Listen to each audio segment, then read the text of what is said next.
الحمد للہ الذی ذی العزت والعلا والصلاة والسلام علی سید الانبیاء شمس الضحیٰ بدر الدجا نور الہدی منبع الجود والعطا اما بعد اعوذ باللہ من الشیطان الرجیم بسم اللہ الرحمن الرحیم قل للمؤمنین یغضوا من ابصارہم صدق اللہ العظیم وصدق رسولہ النبی الکریم ونحن علی ذلک لمن الشاہدین والشاکرین والحمد للہ رب العالمین ان اللہ وملائکتہ یصلون علی النبی یا ایہا الذین آمنوا صلوا علیہ وسلموا تسلیما الصلاۃ والسلام علیک یا سیدی یا رسول اللہ وعلی آلک واصحابک یا سیدی یا حبیب اللہ۔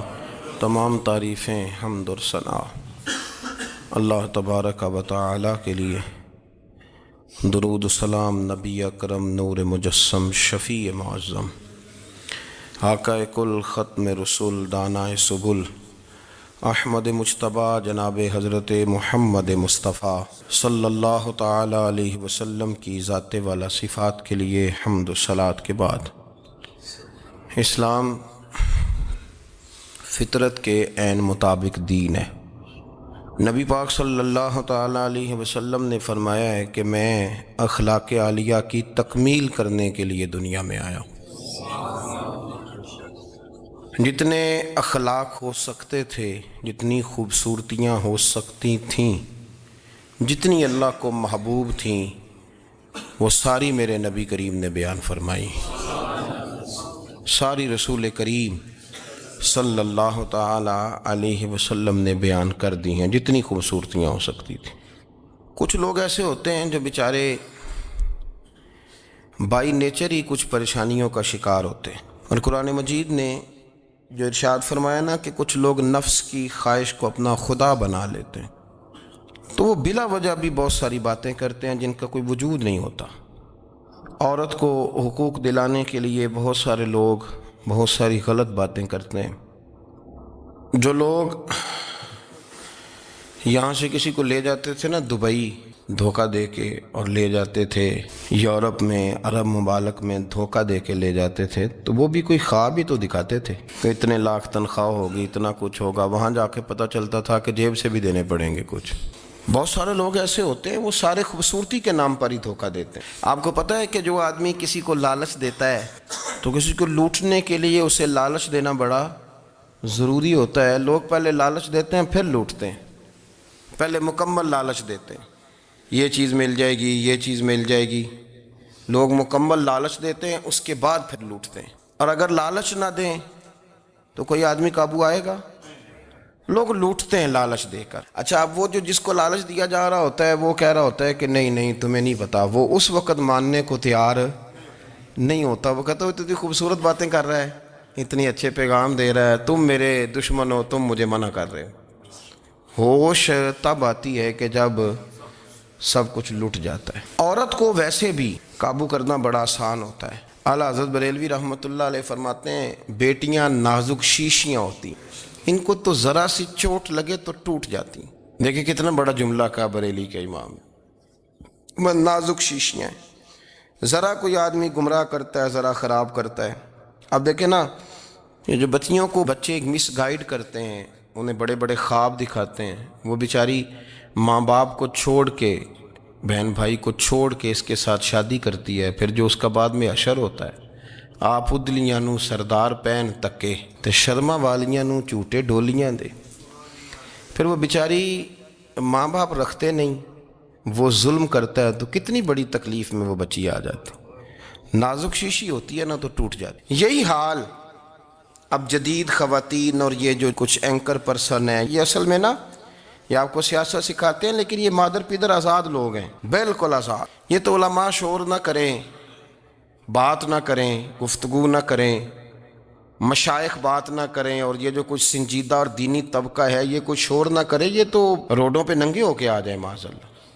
خوفناک نظریہ رکھتے ہیں یہ لوگ۔ عورت کو کہتے ہیں تیرے حقوق ہم تجھے لے کے دیں گے، مثلاً وہ کون سا حق ہے جو تم نے لے کے دینا ہے؟ میرے نبی کریم صلی اللہ علیہ وسلم اس کو بیٹی بھی بنایا ہے، اس کو بہن بھی بنایا ہے، اس کو ماں بھی بنایا ہے، اسے بیوی کا عالی شان رتبہ بھی عطا فرمایا ہے۔ اور چونکہ بیٹی کا بھی حق بڑا بیان کیا جاتا ہے، بہن کا بھی، ماں کا بھی، اور بیوی کے معاملے میں لوگ سمجھتے ہیں کہ زیادہ بات نہیں کرنی چاہیے، شاید مسئلہ خراب ہو جائے۔ حالانکہ نبی پاک صلی اللہ تعالیٰ علیہ وسلم نے بیوی کے بارے میں پتہ کیا فرمایا؟ فرمایا جب تم نکاح کر لیتے ہو تو اپنا ایمان محفوظ کر لیتے ہو۔ اب میں اس کی شرح نہیں کرتا، اب خود کر لیجئے گا کہ وہ ایک ایسی شخصیت ہوتی ہے کہ جس کی موجودگی میں آپ کا ایمان محفوظ ہے۔ اب میں نہیں سمجھتا کہ اس سے بڑی بات کوئی اور ہو سکتی ہے، جس کی موجودگی میں آپ کا ایمان، اور بھئی یہ حدیث پاک عرض کر رہا ہوں، نکاح جب کوئی کر لے تو اس نے اپنا ایمان مکمل کر لیا۔ اس کا معنی یہ ہوا کہ آپ کا ایمان محفوظ ہے اس کی موجودگی میں، تو اس سے زیادہ بھی، یعنی ایمان سب سے قیمتی چیز ہے نا، تو اس کے محفوظ ہونے کی وجہ حضور نے نکاح بیان کر دی۔ اب میرا خیال ہے بیوی اگر کوئی اس سے بڑا حقوق مانگے گی تو بیوقوفی کرے گی۔ اتنا بڑا درجہ نبی کریم نے اسے عطا کر دیا، اتنا بڑا مقام دے دیا کہ تو خاوند کے ایمان کے محفوظ ہونے کا ذریعہ بن گئی ہے۔ عورت کو جو حقوق رسول کریم صلی اللہ تعالیٰ علیہ وسلم نے عطا فرمائے، نبی پاک نے جو حقوق دیے، دیکھیں نا، حضرت عبداللہ ابن عمر رضی اللہ تعالیٰ عنہ کی اہلیہ بیمار تھی، تو جلدی جلدی سے وہ آئے، تو جب بہت جلدی ہو، سفر بڑا شدید تھا، تو آپ نے جلدی سے نماز ادا کی، جلدی سے چلے۔ آپ کے خادم کہنے لگے حضور خیریت ہے؟ فرمایا میری بیوی بیمار ہے۔ تو اس نے عرض کی حضور آپ کی اہلیہ بیمار ہے، تو آپ نے نماز بھی جلدی سے پڑھی، سفر بھی جلدی جلدی کیا۔ تو فرمانے لگے یہ وہ چیزیں ہیں جو ہمیں مدینے والے رسول نے سکھائی۔ آپ اس کیفیات کو سمجھیں کہ حضور صلی اللہ علیہ وسلم نے درس دیا۔ اور پھر ایک اور بہت بڑی بات، یہ فضیلت کسی اور کو نہیں دی، جو عورت کو حضور نے فضیلت دی، یہ فضیلت کسی اور کو نہیں دی۔ کبھی حضور نے فرمایا کہ تمہارا ابا تمہارے ساتھ بہت سخت رویہ کرے تو تم نے اس کو اس سختی پر داد دینی ہے؟ فرمایا چلو اگر وہ زیادتی بھی کرے تو تم نے اس کے ساتھ سلوک اچھا ہی کرنا ہے۔ لیکن آپ ایک بات کو سمجھے نا کہ بچے کے بارے میں، بیٹے کے بارے میں، بیٹی کے بارے میں فرمایا 10 سال کے ہو کے نماز نہ پڑھیں تو سختی کرو، تمہارا ڈنڈا بھی لٹکنا چاہیے۔ بہت ساری جگہوں پہ بہت سارے لوگوں کے لیے سختی کا حکم دیا، لیکن عورت کے لیے حضور نے جو جملے کہے، اصل میں ہم سمجھتے ہیں کہ یہ ایک بات ہے، مشہور ہو گئی ہے روایت حدیث، تو بس اس کے پس منظر پر اور جملوں کے حسن پر شاید معاذ اللہ غور کرنے کی ضرورت نہیں۔ ذرا اس لفظ کی تاثیر پر غور کریں۔ حضور نے فرمایا عورت ٹیڑھی پسلی سے پیدا کی گئی ہے، یہ ٹیڑھی ہے، اس کو سیدھا کرنے کی کوشش کرو گے تو ٹوٹ جائے گی۔ تو حضور پھر ہمارے لیے حکم کیا ہے؟ فرمایا جیسی ہے تم اسی کے ساتھ نبھا کرو۔ آپ سمجھیں کہ اتنا محفوظ حضور نے درجہ دے دیا بی بی کو، اتنا محفوظ کہ فرمایا غلطی بھی ہو تو میرے غلاموں تم اس کے ساتھ نبھا کرو، گزارا کر لو۔ کو کیا اور حق چاہیے عورت کو، جس کو اس کی غلطیوں سمیت نبی پاک نے قبول کرنے کا حکم دے دی کہ اس کی کمزوریوں سمیت قبول کر لو۔ اب اس کو اور کیا، کوئی کمزوریوں سمیت قبول کرتا ہے؟ کبھی آپ دکان پہ بیٹھے ہو تو آپ کہیں بھی اس میں یہ بھی غلطی، میرے مال میں یہ بھی کمزوری ہے، یہ بھی کمزوری ہے، یہ بھی کمزوری ہے، تو کر لے قبول؟ کرتا ہے کوئی؟ کوئی شخص ایسا ہو جو کسی چیز کی کمزوریاں بیان کر کے کہ اسے قبول کرو؟ پر رسول کریم صلی اللہ تعالیٰ علیہ وسلم نے نا ہمیں سبق دیا، حضور نے ہمیں درس دیا، نبی پاک نے ہمیں پیغام دیا۔ فرمایا یہ ٹیڑھی ہے، سیدھی کرنے کی کوشش کرو گے تو بیچاری ٹوٹ جائے گی، تو اس کے ساتھ نبھا کر جاؤ۔ آپ میری بات کو سمجھیے گا۔ چلیں میں اس پر ایک اور بخاری مسلم کی حدیث پڑھتا ہوں۔ حضرت سلمان فارسی رضی اللہ تعالیٰ عنہ اور حضرت ابو درداء کے درمیان بھائی چارہ تھا۔ مکے سے مدینے جب لوگ آئے تو حضور نے بھائی بھائی بنایا تھا، ان کے درمیان بھائی چارہ تھا، تو ابھی پردے کی آیات نازل نہیں ہوئی تھیں، تو لوگ ایک دوسرے کی طرف جاتے تھے۔ حضرت سلمان فارسی رضی اللہ تعالیٰ عنہ حضرت ابو درداء رضی اللہ تعالیٰ عنہ کے گھر میں تشریف لے گئے تو دیکھا کہ ان کی بیوی بڑی غمگین بیٹھی ہیں۔ تو ہم نے فرمایا بہن کیا ہوا؟ تو کہنے لگی تمہارے بھائی کو دلچسپی کوئی نہیں رہی، ہر روز روزہ رکھ لیتا ہے اور ساری ساری رات نفل پڑھتا ہے۔ حضرت سلمان فارسی کہنے لگے ٹھیک ہے کر لیتے ہیں بندوبست۔ نماز دین ہے کہ نہیں؟ دین ہے نا یہ چیزیں؟ لیکن حضرت سلمان فارسی جناب ابو دردہ سے کہنے لگے آج میں نے تیرے گھر میں رہنا رات کو، کیونکہ وہ تو ساری رات نماز پڑھتے تھے، نفل پڑھتے تھے۔ انہوں نے کہا ٹھیک ہے، ایک بستر لا کے بچھا دیا حضرت سلمان فارسی کے لیے۔ سلمان فارسی فرمانے لگے دوسرا بھی لا۔ کہا وہ کیا کرنا ہے؟ فرمانے لگے تو نے بھی سونا ہے، میں نے بھی سونا ہے، تو نے بھی سونا ہے، عشاء پڑھیں گے اور پھر دونوں سوئیں گے۔ کہا میں نے تو نماز پڑھنی ہے۔ فرمایا تہجد کے وقت اٹھ کے پڑھیں گے، اللہ کے رسول بھی رات آخری حصے میں جا کے نماز پڑھتے ہیں۔ ادھر ساتھ سلا لیا، وہ تھوڑی کو دیر سوئے، اب عادت تھی ساری رات اٹھنے کی، ذرا اٹھنے لگے بستر سے تو حضرت سلمان فارسی فرمایا چپ کر کے سو جا، وہ بڑی رات پڑی ہوئی، چپ کر کے سو جا۔ وہ لیٹ گئے، پھر اٹھنے لگے تو فرمایا سو جا چپ کر کے، بڑا ٹائم ہے۔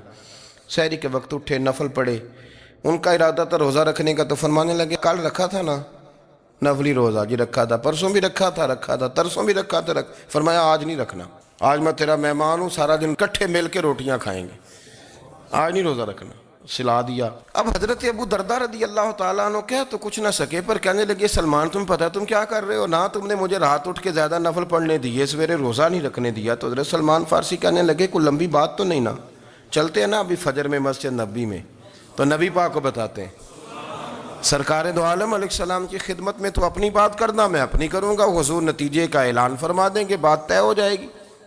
حاضر خدمت ہوئے، عرض کی یا رسول اللہ صلی اللہ تعالیٰ علیہ وسلم یہ ساری رات نفل پڑھتے ہیں، ہر روز روزہ رکھتے ہیں، ان کی اہلیہ غمگین بیٹھی ہیں، حکم فرمائیں۔ تو نبی پاک صلی اللہ علیہ وسلم نے فرمایا پھر ہوا کیا؟ یا رسول اللہ میں نے رات سلایا ہے، سحری میں اٹھایا ہے، سویرے روزہ نہیں رکھنے دیا۔ نبی پاک نے فرمایا سلمان فارسی نے ٹھیک کیا، سلمان فارسی نے ٹھیک کیا۔ پھر حضور نے فرمایا، نبی کریم نے فرمایا ابو دردہ تیرے اوپر اگر اللہ کا حق ہے، اس کے رسول کا حق ہے، دین کا حق ہے، تو فرمایا تیری آنکھ کا بھی تیرے اوپر حق ہے، تیرے وجود کا بھی تیرے اوپر حق ہے۔ یہ حضور نے فرمایا تیرے بچوں کا بھی تیرے اوپر حق ہے، تیری بیوی کا بھی تیرے اوپر حق، اس حق کو بھی سمجھے۔ حقوق اللہ بھی ہیں، پر تیری آنکھ کا بھی تیرے اوپر، کیا مانا کہ تیری آنکھ سونا چاہتی ہے تو اسے سلا بھی، تیرے وجود کا بھی تیرے اوپر حق ہے، تو تیرا وجود آرام کرنا چاہتا ہے تو اسے آرام بھی کرا۔ اور پھر وہاں نبی پاک صلی اللہ علیہ وسلم نے فرمایا میں تم سب، سننا یہ لفظ حدیث کے، حضور نے اسی موقع پر فرمایا میں تم سب سے زیادہ اپنے رب کو جانتا ہوں اور میں تم سب سے بڑھ کر اپنے رب سے ڈرتا ہوں۔ حضور فرمانے لگے میں روزہ بھی رکھتا ہوں، افطار بھی کرتا ہوں، یعنی کبھی رکھتا ہوں اور کبھی نہیں رکھتا۔ فرمایا میں نفل بھی پڑھتا ہوں اور اپنی بیویوں کو وقت بھی دیتا ہوں۔ سرکار مسجد میں بھی آتے تھے، نواسوں کے ساتھ کھیلا بھی کرتے تھے، ان کے ساتھ پیار بھی کرتے تھے۔ تو اتنے بڑے حقوق حضور نے بیان فرمائے عورتوں کے کہ تمہاری بیوی کا بھی تمہارے اوپر۔ لو ایک حدیث بخاری کی اور یہاں بیان کر دیتا ہوں۔ ایک شخص نے آ کے عرض کی یا رسول اللہ صلی اللہ تعالیٰ علیہ وسلم جہاد کے لیے تیاری ہو گئی ہے، صفیں بن رہی ہیں، مجاہدین کی تیاری ہے، تو میرا بھی نام لکھ دیا گیا ہے مجاہدوں کی لسٹ میں، لیکن یا رسول اللہ صلی اللہ تعالیٰ علیہ وسلم میری بیوی نے حج کی تیاری کر لی ہے اور میرے دوستوں نے، صحابہ نے میرا نام مجاہدین کی لسٹ میں لکھ دیا، تو میرے لیے کیا حکم ہے؟ یہ بخاری مسلم ہے۔ تو نبی پاک صلی اللہ تعالیٰ علیہ وسلم نے فرمایا جہاد پہ کوئی اور چلا جائے گا تو بیوی کے ساتھ حج کرنے جا، اسے محرم کی ضرورت ہے، وہ تیرے بغیر کیسے جائے گی؟ مجاہدین کو تو اور مجاہد مل جائے گا، پر تو اپنی بیوی کے ساتھ جانا۔ نبی پاک صلی اللہ علیہ وسلم نے مرد کو محافظ بنایا ہے، عورت کو مرد کا قیدی نہیں بنایا، بلکہ عورت کو حفاظت عطا کی اور مرد کو اس کا محافظ بنایا۔ اب بچیاں آزاد ہونا چاہتی ہیں، اور آزادی بھی وہ والی کہ جو بنیادی طور پر آزادی نہیں، فحاشی ہے۔ میں نے بہت پہلے کہا ہے کہ اسلام بیٹیوں کو قیمتی سمجھتا ہے۔ جس بندے کے پاس 20 تولے سونا ہو وہ چوک میں لے کے نہیں آتا، وہ قیمتی چیز ہے، اس نے چھپا کے رکھی ہوتی ہے۔ تو جو نبی پاک صلی اللہ علیہ وسلم کا کلمہ پڑھنے والے بیویاں، اسلام انہیں قیمتی سمجھتا ہے، کہتا ہے کہ تم قیمتی ہو لہذا گھر کے اندر رہو، تم باہر نہ ہو۔ لیکن عورتیں ہیں کہ ان کو بلا وجہ لوگ خراب کر دیتے ہیں اور بلا وجہ وہ اس مغالطے کا شکار ہو جاتی ہیں۔ اب آگے بڑھتے ہیں۔ قرآن مجید نے سورہ نور کی آیت نمبر 30 میں کہا کہ کل للمؤمنین یغضوا من ابصارہم، فرمایا کہ اے محبوب علیہ السلام مومن مردوں سے کہہ دو کہ اپنی نظریں جھکا کے رکھیں، اپنی نظریں۔ اور اگلی آیت میں فرمایا وَقُلْ لِلْمُؤْمِنَاتِ يَغْضُضْنَ مِنْ أَبْصَارِهِنَّ، فرمایا کہ اے محبوب مومن عورتوں سے بھی کہہ دو کہ اپنی نظریں جھکا۔ مرد بھی اپنی نظر جھکا کے رکھے گا عورت کی طرف لیکن یہ ساری پابندی صرف مرد پر نہیں، عورت بھی غیر محرم کا چہرہ نہیں دیکھے گی، اس پر بھی اسی طرح نظر جھکانے کا حکم ہے جس طرح کہ وہ ہر دکاندار کو بھائی جان کہہ کے گفتگو کرنے کی اس کو بھی اجازت نہیں ہے کہ وہ سمجھے کہ پابندی تو مرد نے کرنی تھی، میں نے تھوڑی کرنی تھی۔ وہ جس کے پاس جائے، جہاں بھی جائے، ڈاکٹر کے پاس جائے، باہر جائے، تو وہ جس طرح مرضی اس کا دل چاہے وہ بات چیت کرے، اس کی عورت کو بھی اجازت اسلام نہیں دیتا۔ بنیادی طور پہ اسلام شرم و حیا کا دین ہے، حیا کی بات کرتا ہے۔ حیا کی جب ہم تعریف کرتے ہیں تو حیا کی تعریف یہ ہے کہ کوئی کبھی چیز دیکھ کے نا تو آپ کی طبیعت میں کراہت محسوس ہو، آپ کوئی غلط جملہ منہ سے نکالتے ہوئے ذرا جھجکیں، آپ کوئی غلط بات کرتے ہوئے تھوڑا بوجھ محسوس کریں۔ ہمارے ہاں تیزی سے فروغ پایا ہے بے حیائی، سنگیوں کی محفلیں، یاروں کی محفلیں، اس میں غلیظ گفتگو ہوتی ہے، الا ماشاء۔ دوستوں کو بڑی پاک صاف گفتگو کرنی چاہیے، دوستی کا رشتہ بڑا مقدس رشتہ ہے، جو یہاں ایک دوسرے سے پیار کریں گے جنت میں بھی اکٹھے داخل کیے جائیں گے۔ شرط یہ ہے کہ پیار اللہ رسول کی رضا کے لیے ہو، لیکن اس کے اندر اگر آپ کی گفتگو کچی ہو، کمزور ہو، فحاشی والی ہو، عریانی والی ہو، وہ ہمارے ہاں تو اب اس کو لوگ فیشن سمجھتے ہیں، اس کو مردانگی کی علامت سمجھتے ہیں کہ وہ جی ساری باتیں جی وہاں ہو گئیں، اور جس کا جو جی چاہا اس نے کہا۔ آپ جب حیا کے دائرے میں ہوتے ہیں تو آپ خود بھی سکون محسوس کرتے ہیں۔ دیکھیں نا، آپ کو نیند سکون سے کہاں آتی ہے؟ جہاں کمرہ بند ہو، چاروں جانب دیوار ہے، اوپر چھت ہے، خالی دروازہ بھی کھلا ہوا ہونا تو جب بندہ سکون لینا چاہتا ہے تو کہتا ہے یار ذرا دروازہ ذرا بند کر دو۔ وہ اچھی طرح اپنے آپ کو چھپا لیتا ہے نا حیا کے پردے میں، تو اللہ اسے سکون عطا کرتا ہے۔ اور جو اس سے بھی زیادہ ٹھنڈی نیند میں جانا چاہتا ہے وہ کہتا ہے لائٹ بھی بند کر دو۔ اب وہ مکمل طور پہ سمجھتا ہے کہ میں چاروں جانب سے چھپ گیا ہوں، اگر میں کھل کے بھی سو جاؤں گا تو میرا چونکہ پردہ قائم ہے تو مجھے کوئی دشواری نہیں ہوگی۔ آپ جب چھپ جاتے ہیں، جب آپ حیا کے اندر سمٹ جاتے ہیں، جب آپ چادر کے اندر آ جاتے ہیں تو آپ بہت ساری جگہوں پہ آسانی محسوس کرتے ہیں۔ تو حیا تو آپ کو سکون دیتی ہے، حیا تو دل کو راحت دیتی ہے۔ میں بڑی ذمہ داری سے بات عرض کرتا ہوں، قرآن مجید نے نا ایک مقام پہ مذاق کو، ایک مزاح ہوتا ہے خوش طبی، وہ نہیں مذاق اڑانا، قرآن پاک نے نا مذاق کو ایک جگہ پہ جاہلوں کا طریقہ بھی قرار دیا ہے۔ بنی اسرائیل کے لوگوں سے حضرت موسیٰ نے کہا کہ گائے ذبح کرو اور ایک ٹکڑا مقتول کو مارو، زندہ ہو کے خود بتا دے گا مجھے کس بندے نے قتل کیا۔ تو کہنے لگے آپ ہمارے ساتھ مذاق کر رہے ہیں۔ تو قرآن مجید کہتا ہے کہ حضرت سیدنا موسیٰ علیہ السلام فرمانے لگے اعوذ باللہ ان اکون من الجاہلین، فرمانے لگے میں اللہ کی پناہ مانگتا ہوں کہ میں جاہلوں میں سے ہو جاؤں۔ یہ مذاق کرنا تو جاہلوں کا طریقہ ہے۔ اگر آپ کی زبان سے بے حیائی کا جملہ نکل گیا، اگر آپ کی زبان سے بے حیائی کا جملہ نکل گیا، آپ نے کہہ دیا کہ ہم آزاد لوگ ہیں، جو مرضی کریں گے، جو مرضی کہیں گے، جو ہمارا دل میں آئے گا کریں گے، تو پھر تو لوگ آپ کا وہ حشر کریں گے کہ آپ سے برداشت ہی نہیں ہوگا۔ جس کا لوگ مذاق بنا لیتے ہیں اور جو مذاق بن جاتا ہے پھر اسے کچھ جینے دیتا ہے۔ آپ حیا کی چادر میں چھپیں گے تو بچیں گے، اگر آپ نے اپنا مذاق بنوا لیا یہ کہہ کے کہ میں نے مرضی کرنی ہے، پھر یاد رکھنا چھپنے کو جگہ نہیں ملے گی، پھر تکلیف میں آ جائیں گے، پھر بہت بڑی اذیت کا شکار ہو جائیں۔ شرم و حیا، عرب کے اندر جو کنواری لڑکیاں تھیں ان میں بڑی حیا ہوتی۔ الحمدللہ میں بڑے فخر سے کہتا ہوں کہ میرے پنجاب کی، میرے پاکستان کی بیٹیاں بھی 20 دفعہ ان کا ابا کہے تیری شادی کرنی ہے تو وہ آنکھ نہیں اٹھا پاتی آج بھی۔ یہ تو وہ چند لوگ ہیں جو کہتے ہیں ہم ہائی کلاس ہو گئے، ہمیں نہیں پتا کہ وہ روشن خیال ہو گئے ہیں کہ روغن خیال ہو گئے، پتہ نہیں کدھر چلے گئے۔ ورنہ ہماری بیٹیاں آج بھی جب ان سے ان کا باپ، ان کی ماں بات کرتی ہے تیری شادی کی، تو وہ تو شرم کے ساتھ پچھلے سے پچھلے کمرے میں چھپتی ہیں۔ یہ اللہ نے فضل کیا ہوا ہے اس ملت پر۔ تو عرب کی لڑکی بڑی حیا والی ہوتی تھی، اس سے کوئی بات کرنی پڑتی تھی تو 20 دفعہ بات کی جاتی، پھر بھی وہ عورت چھپتی پھرتی تھی۔ حضرت عائشہ صدیقہ رضی اللہ تعالیٰ عنہ فرمانے لگیں میرے نبی پاک صلی اللہ علیہ وسلم عرب کی کنواری لڑکیوں سے بھی زیادہ حیا کرنے والے۔ قاضی اعجاز مالکی نے، شیخ عبدالحق محدث دہلوی نے، دیگر بزرگ جو سیرت نگار گزرے انہوں نے لکھا ہے کہ نبی پاک صلی اللہ علیہ وسلم کے اندر 100 مردوں سے زیادہ طاقت تھی، 100 مردوں سے زیادہ طاقت۔ اب جو بات کہنے لگا ہوں، جو نتیجہ دینے لگا ہوں، اس پر خاص توجہ آپ فرمائیں گے۔ ذرا فکری طور پر، نظریاتی طور پر ایک چیز کو سمجھیے. ہم سمجھتے ہیں کہ جوان لڑکا ہے جی جو مرضی کرے، عمر ہے جی. آپ ذرا بات پر غور کیجئے گا کہ حضور صلی اللہ علیہ وسلم میں طاقت 100 مردوں سے زیادہ ہے اور حیا کواری لڑکیوں سے بھی زیادہ ہے. ذرا اس بات کا تقابلی جائزہ کیجئے گا کہ طاقت 100 مرد سے زیادہ ہے لیکن حیا کواری لڑکی سے بھی زیادہ ہے. اس کا معنی یہ ہوا کہ جس ٹہنی کو پھل زیادہ لگ جاتے ہیں وہ جھکا کرتی. تو حیا تو حسن ہے، حیا تو آپ کو پاک صاف کرے گا، حیا تو آپ کو نرالا کرے گا، انوکھا کرے گا. وہ ہمارے ایک دانشور ہے، تو مضمون لکھا، کئی باتیں بڑی پسند آتی ہیں. وہ کہتے ہیں کہ میری اہلیہ، ان کو بھی کسی نے مس گائیڈ کر دیا تھا، حالانکہ اچھی خاتون ہے، کسی نے مس گائیڈ کر دیا.